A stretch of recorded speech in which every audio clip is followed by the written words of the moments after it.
Daniel Hayes smiled as he entered the grand chamber of the Galactic Council. He carried a tray with fresh coffee in carefully sealed containers, the kind that could maintain temperature for hours in any atmosphere. The alien delegates always appreciated the gesture, even if only a handful of species could actually consume the beverage.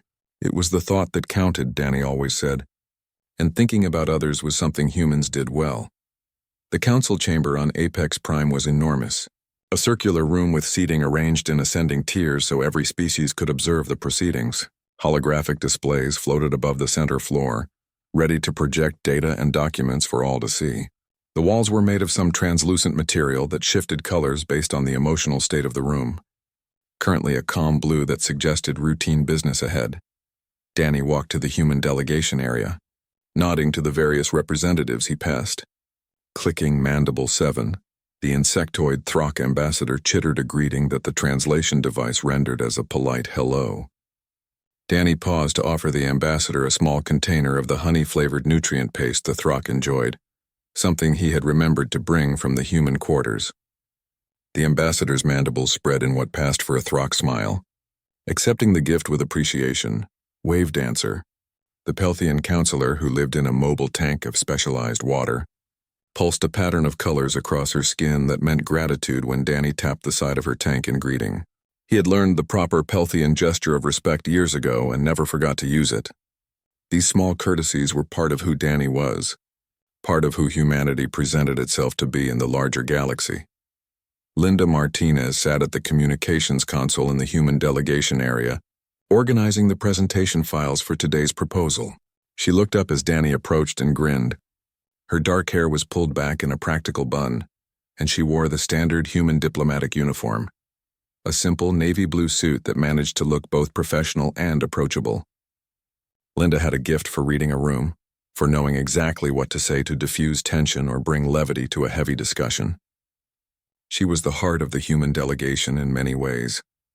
Paul Jennings stood near the back of the delegation area, his posture relaxed but his eyes constantly scanning the room. As security chief, it was his job to protect the human representatives, though in 37 years of council membership, humanity had never faced a serious threat in these chambers. The council prided itself on being a place of words, not violence. Paul was former military, built like someone who spent serious time in the gym, but his demeanor was always calm and measured. He never raised his voice, never made threatening gestures, never gave anyone a reason to see him as anything but a polite guardian. The session was called to order by the Council Prime, an ancient being from the eldest species who had helped found the council millennia ago. The eldest didn't have individual names that translated well, so everyone simply called the current Prime by their title. The Prime's voice resonated through the chamber without need for technological amplification, a deep sound that demanded attention through sheer presence. Danny took his position at the human podium, waiting for his turn to speak. 3 other delegations presented matters first: a trade dispute between 2 neighboring systems, a request for council mediation in a territorial disagreement, and a proposal for new safety regulations on interstellar shipping lanes. Danny listened attentively to each, occasionally making notes on his tablet, always appearing engaged and interested even when the topics didn't directly concern humanity. When the Prime called the human delegation, Danny stepped forward with an easy smile. He activated the holographic display and began his presentation about a proposed joint scientific expedition to study an unusual stellar phenomenon in the neutral zone. The expedition would include researchers from 15 different council species, sharing resources and knowledge to advance everyone's understanding of the universe. It was exactly the kind of collaborative, peaceful initiative that humanity had been championing since joining the council. Danny spoke in his characteristic gentle tone, making small jokes that earned appreciative sounds from various species. He highlighted how each participating species would benefit, how the knowledge gained would be freely shared with the entire council, how this was another example of what they could accomplish together.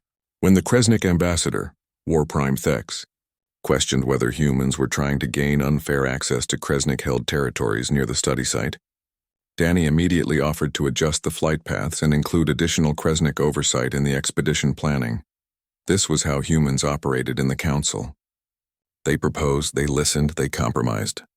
They bent before they broke, smiled before they frowned, and always chose cooperation over conflict.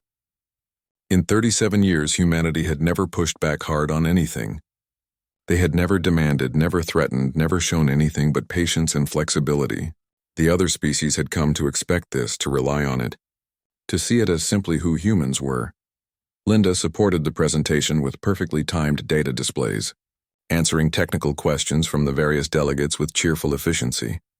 When a Throck scientist questioned some of the methodology, Linda didn't get defensive. She thanked them for the insight and immediately suggested incorporating their concerns into the revised proposal. This was the human way: acknowledge, adapt, accommodate. Paul remained at his post, watching but not interfering. His role was protection, but in all his years with the diplomatic corps, he had never needed to do more than escort lost delegates back to their quarters or help with minor technical issues. Violence in the council was unthinkable, and Paul's presence was more ceremonial than practical. Still, he took his duties seriously, maintaining his watch even during routine sessions like this. The presentation was going well. Several delegates indicated preliminary support for the expedition. Even War Prime Thek seemed satisfied with the concessions Danny had offered. It looked like another successful human proposal, another example of their diplomatic skill and collaborative spirit. The council chamber walls had shifted to a pleasant green, indicating general approval and positive engagement. Then Linda's console chimed softly. She glanced down at the incoming message, her expression neutral as she read the first line.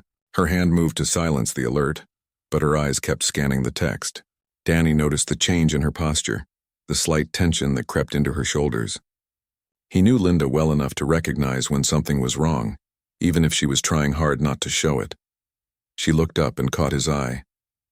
For just a moment, her carefully maintained pleasant expression slipped, and Danny saw something in her face that he hadn't seen in years. Not fear exactly, but a deep, cold anger that Linda usually kept buried under layers of professionalism and diplomatic courtesy. She tapped her tablet twice, sending the message to Danny's device, then carefully reset her face to its normal friendly mask. Danny continued speaking, finishing his point about resource allocation for the expedition, while his hand casually moved to his tablet. He glanced down as if checking a reference, but instead read the message that Linda had forwarded. The words appeared on his screen in simple, brutal text. Attack on New Sacramento. Colony bombardment. Heavy casualties. Kresnik Dominion claims defensive action. Stand by for orders. His face didn't change. Danny Hayes had decades of practice controlling his expressions, showing the council only what he wanted them to see. He finished his sentence, smiled at the assembled delegates, and smoothly transitioned to his closing remarks. Nothing in his voice or manner suggested that anything was wrong, that his world had just fundamentally shifted, that the message on his tablet had changed everything. He requested a brief recess to address some technical details that had come up during questions. The Prime granted it without concern, calling for a 20-minute break. The delegates began standing, moving toward refreshment areas or conversation clusters. Danny gathered his materials with the same unhurried efficiency he always displayed. Linda shut down her console calmly. Paul moved to join them, sensing something in their body language that the alien delegates missed. The three of them walked out of the council chamber together, maintaining their pleasant expressions, nodding to delegates they passed. To anyone watching, they were just humans taking a routine break, probably to refine some detail of their proposal or grab a quick snack. Nothing urgent, nothing alarming, just the friendly humans being their typical, considerate selves. The chamber walls faded back to blue as the session paused, the council completely unaware that they had just witnessed the last moments of humanity's courteous mode. The door to the human delegation suite sealed behind them with a soft hiss. The room was designed for privacy, shielded against any form of surveillance or eavesdropping that the various council species might attempt. It was standard diplomatic protocol, and most species had similar secure spaces on Apex Prime. Danny walked to the center of the room and pulled up the full message on the main display screen, expanding it so everyone could see. The words appeared in harsh white text against a black background. New Sacramento colony attacked at 0600 local time by Kresnik Dominion forces. Orbital bombardment lasted 42 minutes. Colony defense systems overwhelmed in first 8 minutes. Preliminary casualty reports indicate 3,000 colonists present at time of attack. Current survivor count 411. Rescue operations ongoing. Kresnik forces withdrew after bombardment complete. No pursuit capability available from local defense fleet. Linda stood frozen, staring at the numbers. 3,000 people had been living their lives on New Sacramento just hours ago. Farmers tending crops in fields that had taken decades to cultivate in alien soil. Teachers preparing lessons for children who would never sit in those classrooms again. Families eating breakfast together, making plans for their day, completely unaware that Kresnik warships were already in orbit above them. Weapons charging. Targeting systems locked. Paul's hands curled into fists at his sides. His breathing remained steady, controlled, but his jaw clenched so tight that the muscles in his neck stood out like cords. He had been to New Sacramento twice, helping establish their minimal security systems, training the handful of volunteers who made up their local defense force. He knew some of those 411 survivors by name. He knew far more of the 2,589 dead. The display updated with additional information. Authorization codes transmitted from Earth Command. Full military protocols activated. Rules of engagement updated. All diplomatic personnel authorized to access classified military information and capabilities. Stand by for further orders. Danny scrolled through the attached files. There were images from New Sacramento, taken by the survivors, transmitted through emergency channels. Burned fields. Collapsed buildings. Craters where homes had stood. Bodies covered with whatever materials the survivors could find.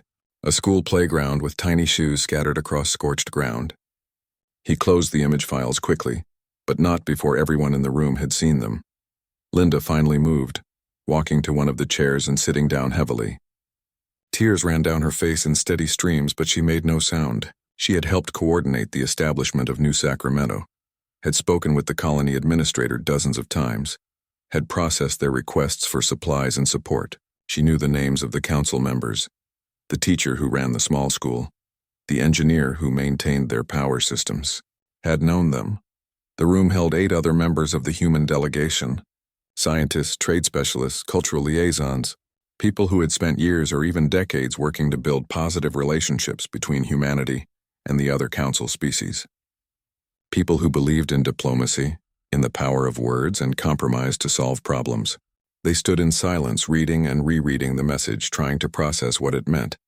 One of them, a young trade specialist named Greg Porter, spoke first. His voice shook slightly. "We need to bring this to the council immediately. We need to show them what the Kresnik did. The council has laws against this exact thing. They'll have to act. They'll have to punish the Kresnik and protect our other colonies." Danny turned away from the display. His face was blank now, empty of the warmth and friendliness that usually defined his expression. When he spoke, his voice was flat and cold. "The council will form an investigative committee. That committee will request testimony from both sides. The Kresnik will claim that New Sacramento was established illegally, that they were defending their territorial claims, that the humans fired first or were planning military action. The committee will review evidence for months. Eventually they'll issue a report that condemns the violence, but acknowledges complexity in the territorial dispute. They'll recommend mediation and call for both sides to exercise restraint. But we have documentation," another delegation member said.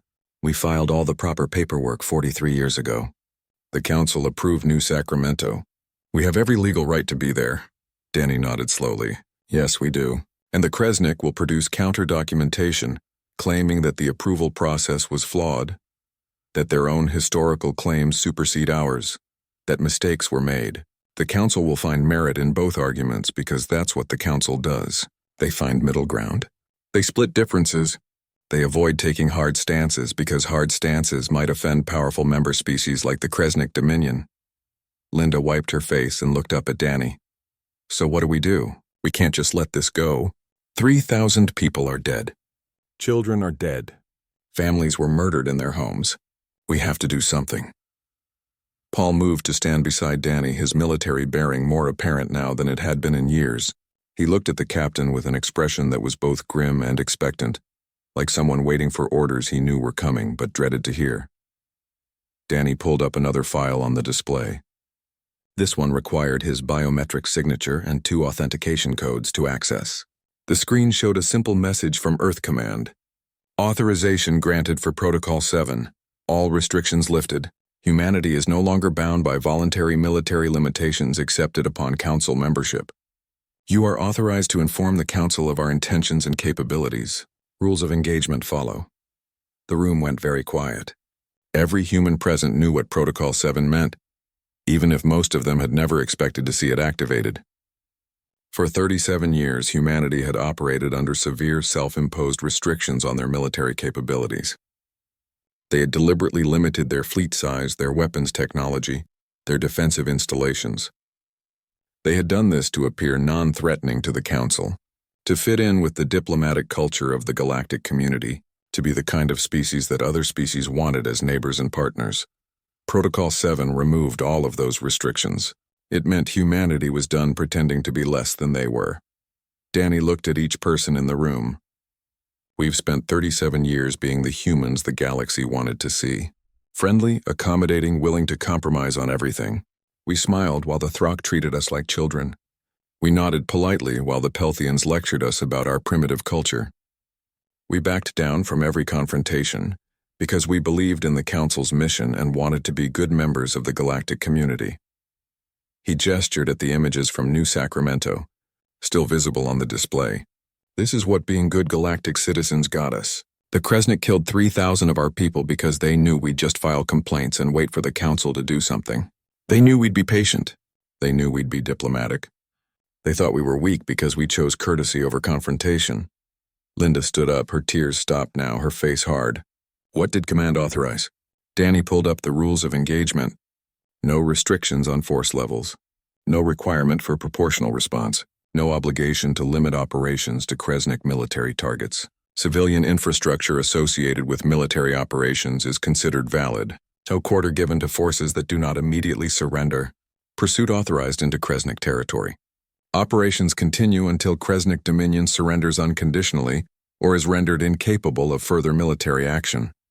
Paul allowed himself a small, grim smile. So we're actually going to do this. We're going to stop playing nice. We're going to stop lying, Danny corrected. We're going to stop pretending that the polite, friendly humans are the only humans that exist. We're going to show the galaxy what we actually are when someone gives us a reason to take off the mask. Greg looked uncertain, but we'll lose everything we've built. All our relationships, our trade agreements, our position in the Council. They'll turn against us. They'll see us as the aggressors. They'll see us as we really are, Danny said. Humans who chose diplomacy not because we were incapable of war, but because we preferred peace. They'll understand that our courtesy was a choice, not a weakness, and they'll learn what happens when someone mistakes one for the other. The display chimed with an incoming message. The 20-minute recess was almost over. The Council would be reconvening soon, expecting the humans to return with some minor adjustments to their science proposal, ready to continue the pleasant diplomatic business of the day. Danny straightened his uniform and looked at his delegation. When we go back in there, everything changes. We're not going to ask the Council for help. We're not going to request their intervention or beg for justice. We're going to inform them that humanity is going to war with the Kresnik Dominion, and we're going to do it whether the Council approves or not. Linda closed her eyes for a moment, taking a deep breath. Then she opened them and nodded. Her voice was steady when she spoke. 37 years of diplomacy ends today. Paul cracked his knuckles, a habit he'd suppressed for years in the interest of appearing non-threatening. Not ends, pauses. We're still going to be diplomatic with species that deserve it. The Kresnik just taught the galaxy a very important lesson about what happens to species that don't. Danny saved the files and locked down the display. The delegation began moving toward the door, preparing to return to the Council chamber. They looked the same as they had 20 minutes ago, wearing the same uniforms, the same calm expressions. But something fundamental had shifted. The mask of courtesy was still in place. But now everyone wearing it knew it was just a mask, and in a few minutes the entire galaxy was going to know it too. They walked back through the corridors of Apex Prime, past delegates from dozens of species, all of them oblivious to what was about to happen. The Council chamber doors opened before them. The session was resuming. It was time for humanity to stop being polite. The Council chamber settled into order as the delegates returned to their seats. The walls had shifted to a warm yellow, indicating pleasant anticipation for the continuation of routine business. Clicking Mandible 7 chittered something to a fellow Throck delegate that the translation system rendered as mild amusement about some previous topic. Wave Dancer's tank glowed with the soft blue patterns that indicated contentment. War Prime Thex lounged in the Kresnik seating area, his scaled form radiating confidence and satisfaction. Danny walked to the human podium with measured steps. His posture had changed in a way that most of the alien delegates didn't consciously notice, but felt on some instinctive level. He wasn't hunched or slouching in the apologetic way humans often carried themselves in council chambers. His spine was straight, his shoulders squared, his movements precise and controlled. He placed his tablet on the podium and looked out at the assembled representatives with a face that showed nothing at all. The Prime called the session to order with the usual ceremonial words. The human delegation had requested the brief recess and now held the floor. The Prime gestured for Danny to continue his presentation about the scientific expedition, clearly expecting him to address whatever technical concerns had required the break. Danny spoke in a voice that was level and professional, completely stripped of the warmth and humor that usually colored his words. The human delegation formally withdraws its proposal for the joint scientific expedition. A ripple of surprise moved through the chamber. Humans never withdrew proposals. They revised them, they adjusted them, they compromised until everyone was satisfied, but they never simply pulled them back. Several delegates leaned forward in their seats, suddenly more attentive. Danny continued without pause. The human delegation is invoking Article 47 of the Council Charter. We are formally notifying this body that humanity is entering a state of active military operations against the Kresnik Dominion. Effective immediately, this notification is required under Council law. It is not a request for permission or approval. For 3 full seconds, the chamber was absolutely silent. The walls flickered rapidly through several colors as the emotional monitoring systems tried to process the sudden shift in the room's atmosphere. Then the silence shattered into chaos. Clicking Mandible 7's translator screeched as the ambassador tried to speak over a dozen other voices. Wave Dancer's tank erupted in violent red and black patterns, colors that in Pelthian communication meant shock and anger. War Prime Thex surged to his feet, roaring something that overwhelmed his translator entirely. At least 20 different species began shouting, demanding explanations, hurling accusations, calling for order. Danny stood at the podium, completely still, waiting. He didn't try to speak over the noise. He didn't gesture for calm. He simply stood there with that blank expression, patient in a way that was completely unlike his usual friendly patience. This was the patience of someone who would wait as long as necessary but would not be moved. The Prime's voice finally cut through the chaos, resonating with enough force to silence even the most agitated delegates. There was a quality to that voice now that appeared rarely in council sessions. An edge of command that reminded everyone present that the eldest had maintained order in the galaxy for thousands of years and would not tolerate disorder in their chamber. Order, the Prime said, and the single word carried absolute authority. The delegates quieted, though the chamber walls continued to flash angry reds and oranges. The Prime looked at Danny with an expression that might have been concern or might have been something else entirely. The eldest were difficult to read even for species that had known them for millennia. Explain, the Prime commanded. Danny tapped his tablet and the main holographic display activated, showing a simple star chart. At 0600 hours local time this morning, the Kresnik Dominion launched an unprovoked military assault on the human colony of New Sacramento. He highlighted a system on the display. The attack consisted of orbital bombardment, using heavy plasma weapons. The colony's minimal defensive systems were overwhelmed in 8 minutes. The bombardment continued for 42 minutes total. The display shifted to show casualty numbers, cold statistics in glowing text. 3,000 human civilians were present on New Sacramento at the time of attack. Current survivor count is 411. 2,589 confirmed dead. Ages ranged from 6 months to 93 years. Occupations included farmers, teachers, engineers, medical personnel, and 207 children under the age of 15. Wave Dancer's tank flashed a pattern that meant she was about to speak, but Danny kept talking, his voice never rising, never showing emotion, just delivering facts in that cold professional tone. This attack violated 17 separate council laws. He listed them, pulling up the relevant legal codes on the display. The Prohibition on First Strike Actions, the Protection of Civilian Settlements Act, the Treaty of Apex Prime itself, which forbids orbital bombardment of population centers. The Kresnik Dominion is in violation of every standard of civilized warfare that this council claims to uphold. War Prime Thex finally found his voice, his translator rendering his words in harsh, aggressive tones. That colony was established illegally. The territory was disputed. We were defending our legitimate claims from human encroachment. Your people were warned to leave. They refused. This is the consequence of human stubbornness and disrespect for Kresnik sovereignty. Linda stood up from her position behind Danny. Her voice was as cold as his now, stripped of every trace of her usual warmth. New Sacramento was established 43 years ago. She pulled up documentation on the display, official council records with authentication codes and approval signatures. We filed the proper territorial claims. We waited for council review. We received official approval from the Territorial Commission. Every single step was done according to council law. You have no legal claim to that territory. You never did, War Prime Thex snarled. The commission was mistaken. Our historical claims supersede any human paperwork. The territory belongs to the Dominion by right of prior discovery. Prior discovery 700 years ago by a Kresnik scout ship that passed through the system and never returned, Paul said from his position at the back of the human delegation area. His voice was quiet, but it carried clearly through the chamber. You filed a historical interest claim, not a territorial claim. There's a legal difference. You know it, we know it. The council knows it.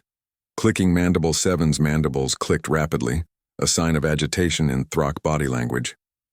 This matter should have been brought before the council for mediation.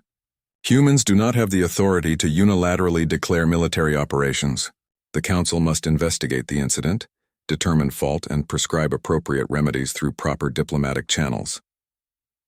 Danny turned his blank gaze on the Throck ambassador. We invoked council protection 8 months ago, when the Kresnik began making threats against New Sacramento. We filed a formal request for council peacekeeping forces to be stationed in the system. We followed every protocol, filled out every form, attended every hearing. The request was referred to committee. That committee scheduled hearings. Those hearings were postponed 4 times due to scheduling conflicts. The last postponement was 3 weeks ago. The next scheduled hearing was set for 2 months from now. He gestured at the casualty numbers still displayed above the chamber floor. 3,000 people didn't have 2 months. The council process failed to protect them. Article 47 explicitly permits member species to defend their sovereign territory by any means necessary when council processes have demonstrably failed to provide adequate protection. We meet every requirement of that article. This notification is legally binding and proper. Wave Dancer's tank pulsed with aggressive colors. You cannot wage war against a council member species. The consequences will be severe. Sanctions will be imposed. Trade agreements will be dissolved. You will be expelled from the council. Humanity is one small species with limited military capabilities. The Kresnik Dominion commands hundreds of warships and has conquered dozens of systems. You will be destroyed. And the council will not intervene to save you from the consequences of your own aggression. Danny's expression didn't change, but something shifted in his eyes. Something hard and cold that made several nearby delegates unconsciously lean back in their seats. We are not asking for permission. We are not requesting council intervention. We are not seeking protection or support. We are informing you, as council law requires, that humanity is going to war with the Kresnik Dominion. What you choose to do about that is your concern, not ours. The Prime spoke again, and there was something in that ancient voice that might have been recognition or might have been warning. The Council has maintained peace in this galaxy for 3,000 years. We do not permit my ember species to engage in unauthorized warfare. You are risking everything your people have built in the last 37 years. Linda stepped forward to stand beside Danny. With respect, Prime, we spent 37 years building relationships with species we thought shared our values. We believed in the Council's mission. We believed in diplomatic solutions. We compromised and accommodated and bent over backwards to be good members of this community. She gestured at the display showing the ruins of New Sacramento. This is what our good behavior earned us. The Kresnik murdered our people because they knew we would be patient. They knew we would wait for council processes. They thought our courtesy meant we were weak. Paul moved to stand on Danny's other side, and several other human delegates joined them, forming a line at the front of their area. Paul's voice was soft but somehow more threatening than a shout. You're all about to learn something important about humanity. For 37 years, we've been showing you the version of ourselves that we thought you wanted to see. We've been diplomatic and friendly and accommodating, but that was always a choice, not a limitation. We chose to be courteous because we genuinely believed in what the council represented. Danny placed both hands on the podium and leaned forward slightly. The Kresnik Dominion just taught us that our courtesy was being exploited, that our willingness to compromise was seen as weakness, that our patience was being mistaken for inability. So we're done being courteous with them. We're going to show them, and the rest of you, what humans are actually like when someone gives us a very good reason to stop being polite. War Prime. Thex laughed, a harsh, barking sound. You are bluffing. Humans have a modest fleet of adequate vessels. You have defensive stations around your core worlds. You have never demonstrated military capability beyond basic protection. The Dominion will crush you, and this council will watch it happen as punishment for your arrogance. Danny finally smiled, but it was nothing like his usual friendly expression. The council has only ever seen what we wanted you to see. The council session dissolved into arguments that lasted for hours. War Prime Thex returned to his flagship immediately after Danny's final statement, confident that humanity was engaging in elaborate theater to cover their weakness. The Kresnik ambassador believed that humans would lodge protests and complaints for months, while doing nothing of substance, exactly as they had done for 37 years whenever challenged.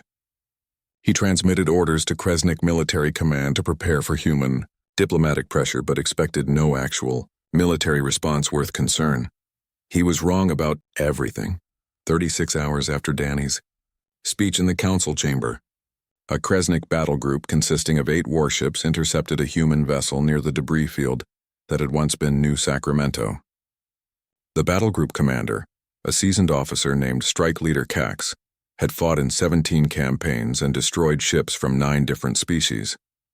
He approached the single human vessel with predatory confidence, expecting it to retreat or send desperate pleas for mercy. The human ship was designated HSS Valkyrie according to the transponder signal, a name that meant nothing to the Kresnik. It was a medium-sized vessel, unremarkable in appearance, matching the specifications of human ships that had been catalogued during their decades in the Council. The Kresnik database listed human vessels as adequately armed for defensive purposes, but lacking any serious offensive capability.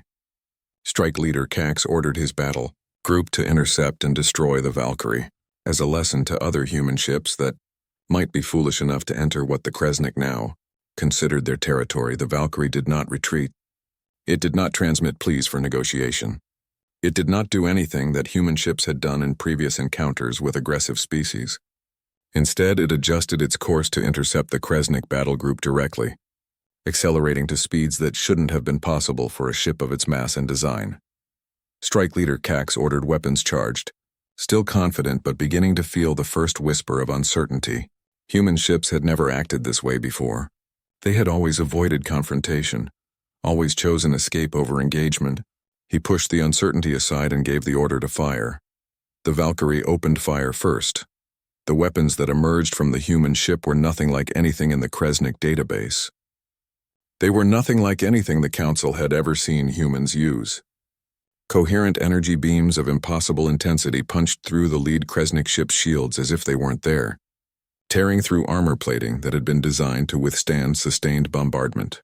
The lead ship broke apart in the first 3 seconds of combat, its reactor detonating in a flash of light that temporarily blinded the sensors of the surrounding vessels. Strike Leader Cax had exactly enough time to realize he had made a terrible mistake before the Valkyrie's weapons found his ship. His last transmission was a panicked warning to Kresnik command that humans were not what they appeared to be, that their weapons were far beyond anything the Council knew about, that this was not a battle his forces could win. The transmission ended when his ship's bridge ceased to exist. The engagement lasted 4 minutes and 17 seconds. When it was over, 6 Kresnik warships were drifting wreckage and the remaining 2 were fleeing at maximum speed, their crews broadcasting surrender requests that the Valkyrie ignored. The human ship pursued them for exactly 3 light minutes, destroying one more vessel before allowing the final ship to escape. The Valkyrie's commander, a woman named Kelly Brooks, transmitted a message on all Kresnik military frequencies. Her voice was calm and completely without emotion. "You killed farmers and teachers and children. You thought we were weak because we smiled and compromised. You were wrong. Leave human space. Do not return. This is your only warning." The surviving Kresnik ship jumped to faster-than-light travel the moment it cleared the gravity well, carrying the sensor recordings of the battle and Kelly's message back to Dominion space. The recordings were analyzed immediately by Kresnik military intelligence, who struggled to explain what they were seeing. The weapons the Valkyrie had used operated on principles that seemed to violate known physics. The ship's maneuverability exceeded anything the Kresnik had encountered.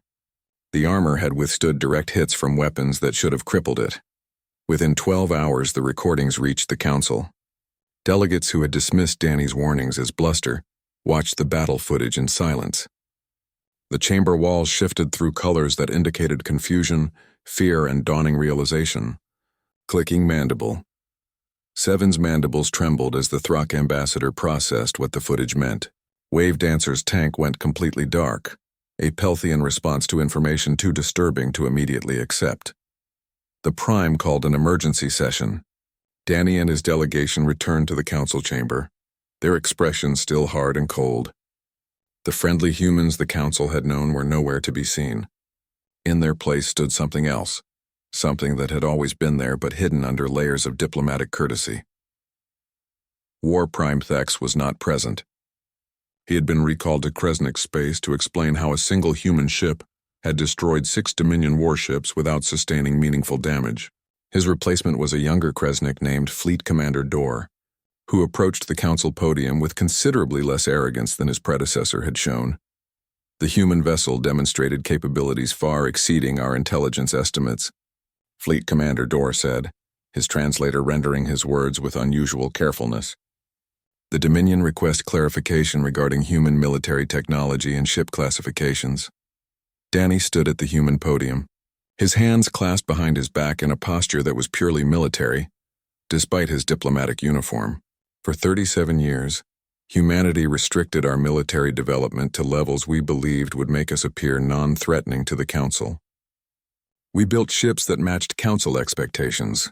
We used weapons that fit Council understanding of our capabilities. We maintained a fleet size that seemed appropriate for a species interested only in defense. He paused, letting that sink in. We did this voluntarily. It was never a limitation of our technology or ability. It was a choice we made to fit into the galactic community.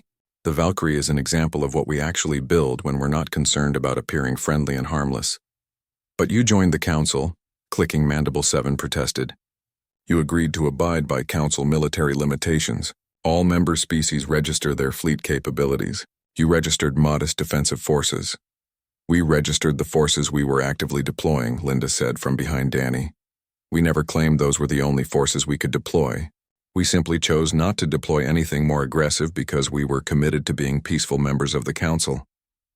That commitment ended when the Kresnik murdered 3,000 of our people. Wave Dancer's tank flashed uncertain colors. How many ships like the Valkyrie does humanity possess? How many weapons of this type? What are your actual military capabilities? Paul smiled grimly. Enough, that's all you need to know. We have enough ships and enough weapons to do what needs to be done. The Prime's voice carried a weight of concern that the eldest rarely displayed. You? Danny was quiet for a moment, and when he spoke, his voice carried a hint of something that might have been sadness beneath the coldness. We wanted to be part of something better than our history. Humanity spent thousands of years fighting ourselves, perfecting the art of warfare, becoming very good at killing. When we reached the stars and found the Council, we saw an opportunity to be something different. We saw species working together, resolving disputes through words instead of weapons, building a civilization based on cooperation rather than conquest. He gestured at the chamber around them. We genuinely believed in what the Council represented. We chose to show you our best selves, the humans who valued diplomacy and friendship and peaceful coexistence. We voluntarily limited our military capabilities because we wanted to fit into this community. We smiled and compromised and accommodated, because we thought that was what being civilized meant. Linda stepped forward. The Kresnik taught us that we were wrong. Not wrong about valuing diplomacy or preferring peace. Wrong about thinking that being courteous meant other species would be courteous in return. Wrong about believing that following the rules would protect us. Wrong about assuming that showing restraint would inspire restraint in others. Peace seeker Vor spoke carefully, his translator rendering his words with genuine regret, rather than the political calculation that usually colored diplomatic speech. The Dominion made a terrible error. We saw human kindness and mistook it for inability. We saw human patience and assumed it meant acceptance of aggression. We believed that because humans always chose diplomatic solutions, they were incapable of military ones. We were catastrophically wrong, and thousands paid the price for our arrogance. Danny nodded slightly. Yes, you were wrong. And now the entire galaxy knows you were wrong. Every species that watched the battles has seen what humans are actually capable of when we stop being polite. Every delegate in this chamber understands that the friendly humans they've known for 37 years are still here, still real, still genuinely prefer diplomacy. But now they also know that our friendliness is a choice, not a weakness. Greg Porter, the young trade specialist who had questioned Danny's approach in the delegation suite 3 weeks ago, spoke up for the first time since the war began. What happens now? Do we go back to how things were? Do we try to rebuild the relationships we had? Danny turned to look at Greg, and his expression softened very slightly. We try. We continue being diplomatic with species that deserve diplomacy. We continue being friendly with species that respond to friendship with respect, rather than exploitation. We continue believing in the Council's mission, even though the Council failed us when we needed it most. But we do all of that with our eyes open now. We do it knowing that courtesy must be balanced with strength, that patience must have limits, and that sometimes the most peaceful species must be willing to wage war. The Prime spoke again, and there was something in that ancient voice that might have been approval. The Council will witness and verify Kresnik compliance with the terms humanity has set. We will also review our own procedures for protecting member species and responding to threats. Humanity has taught the Council an important lesson, though the price of that lesson was far too high. Clicking Mandible 7's mandibles clicked softly. Will humans remain in the Council, or have we lost your trust completely? Danny looked out at the assembled delegates, at species he had worked with for years, at aliens who had become colleagues, if not quite friends. We'll stay. We still believe in what the Council is supposed to be, even if it's not quite there yet. But our relationship with the Council has changed. We're not going to be the species that always compromises anymore. We're not going to be the ones who always bend. We'll be diplomatic. We'll be friendly. We'll work toward peaceful solutions. But if someone threatens human lives again, if someone mistakes our courtesy for weakness again, the response will be immediate and overwhelming, Paul added quietly. And every delegate in the chamber felt the weight of his words despite his soft tone. We'll be the humans the galaxy can work with as long as the galaxy works with us respectfully. But we'll also be the humans the galaxy should fear to threaten. Those aren't two different versions of humanity. They're the same species, just responding appropriately to how we're treated. Peace Seeker Vor accepted the terms formally, speaking the ritual words of surrender and agreement that bound the Kresnik Dominion to comply. Human ships began verification operations immediately, and true to Danny's word, they were thorough but not cruel. They destroyed military infrastructure but avoided civilian targets. They enforced compliance strictly but didn't pursue revenge beyond what the term specified. They showed the same precision and control in peace that they had demonstrated in war. Over the following months, the galaxy adjusted to the new understanding of humanity. Trade agreements were renegotiated with terms more favorable to humans. Territorial disputes that had been slowly grinding through Council bureaucracy were suddenly resolved quickly and in humanity's favor. Species that had been condescending or dismissive became respectful and careful. The friendly humans were still present at every council session, still smiling and making jokes and bringing coffee to meetings. But now everyone knew what existed beneath that pleasant surface. Danny stood at the window of his quarters one evening, looking out at the stars around Apex Prime. Linda joined him as she often did, two old friends sharing a quiet moment after a long day of diplomatic work. Do you think they'll ever trust us again the way they did before? Linda asked. Danny considered the question. I don't know. Maybe trust isn't the right word anymore. They understand us better now. Even if that understanding includes fear, maybe respect is more valuable than trust anyway. Linda nodded slowly. I miss it sometimes. Being the humans everyone liked because we were harmless and friendly. It was easier, Danny agreed. But it got 3,000 of our people killed. The Kresnik thought they could attack us without consequences because we'd spent 37 years proving we'd accept anything rather than fight. We taught them that lesson by being too nice for too long. So we stay like this, Linda said. Diplomatic but dangerous. Friendly but ready for war. We stay balanced, Danny corrected. We show them both sides of humanity and let them choose which side they want to deal with. Species that treat us with respect get our best selves. Species that mistake courtesy for weakness get to find out what happens when we stop being courteous. Linda smiled slightly. The first genuine smile Danny had seen from her in weeks. You know what the scary part is? We're still being nicer than we could be. Even during the war. Even when we were dismantling the Kresnik fleet, we were still holding back. We didn't use our most destructive weapons. We didn't target their civilian infrastructure. We didn't pursue them back to their home system and force unconditional surrender at their capital. We showed restraint even when we were showing force. Danny nodded. Because we're still trying to be the good guys. We're just not pretending that good guys can't be dangerous anymore. The galaxy is safer when they know that humanity can fight, but chooses not to. It's less safe when they think we can't fight and treat us accordingly.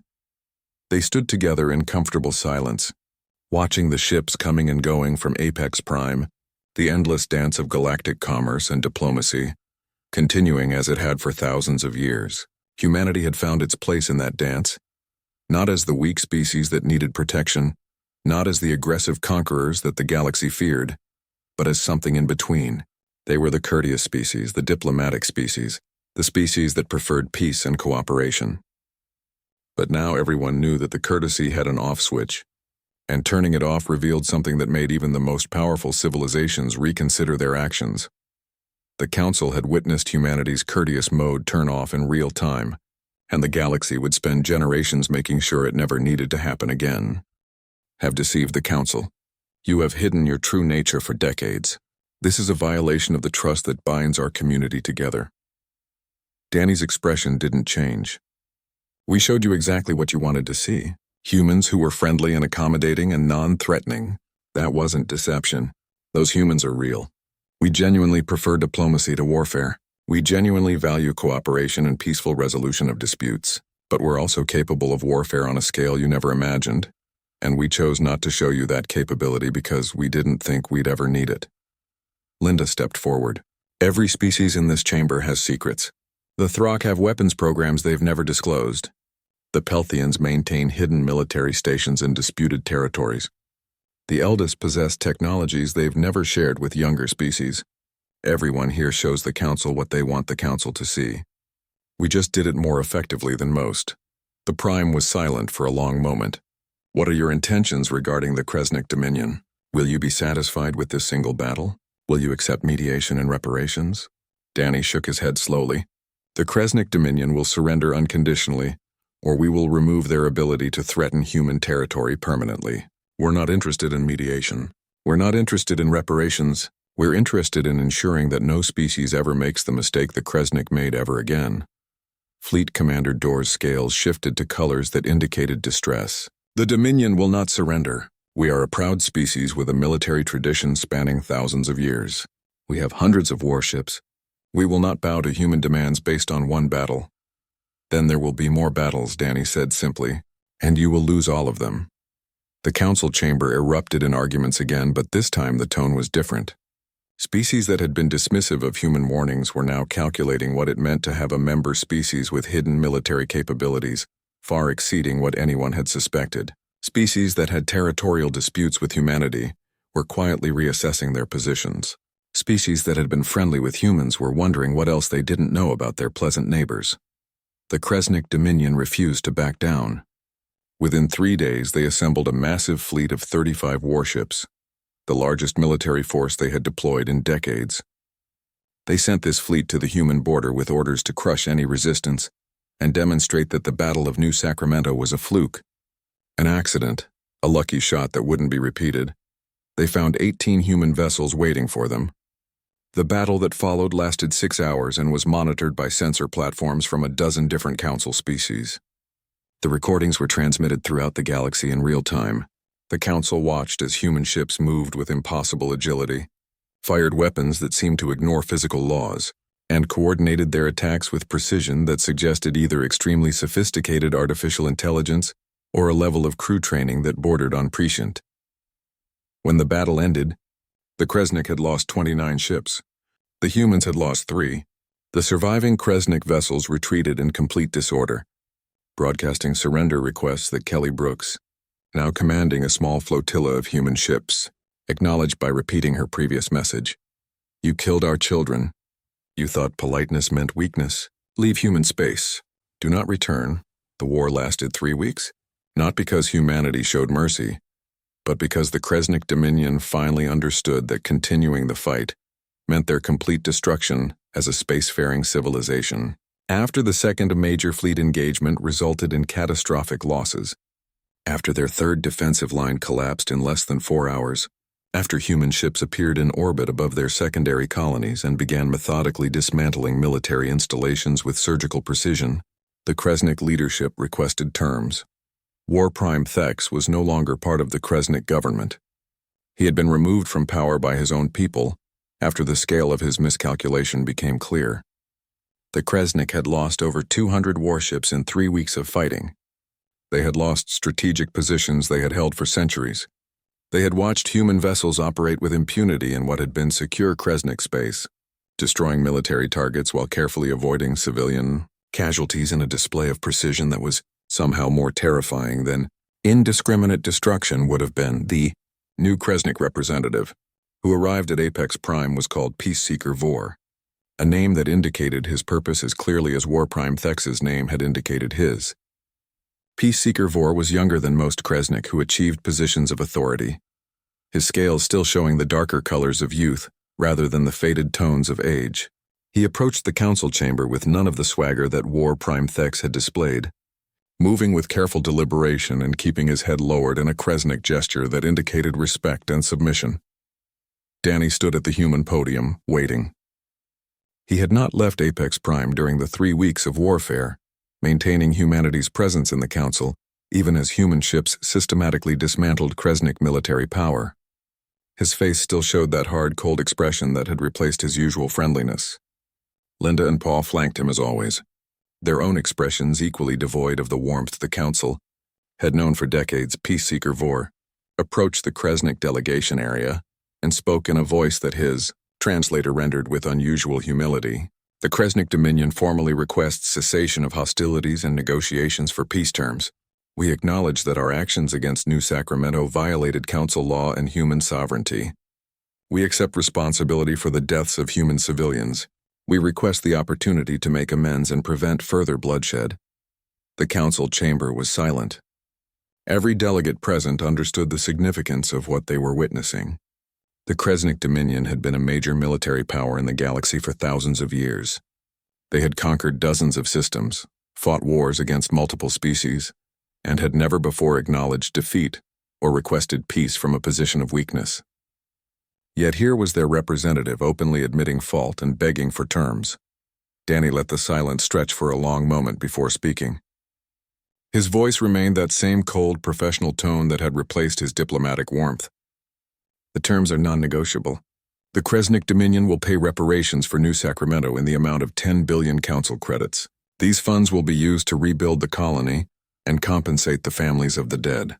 The Dominion will cede the 3 systems adjacent to New Sacramento to human control as buffer territory. The Dominion will formally recognize human sovereignty over all established colonies and withdraw all territorial claims against human space. The Dominion will reduce its military fleet to 50% of current levels, with verification conducted by human observers, and no Kresnik vessel will enter human space for any reason without explicit permission from human authorities."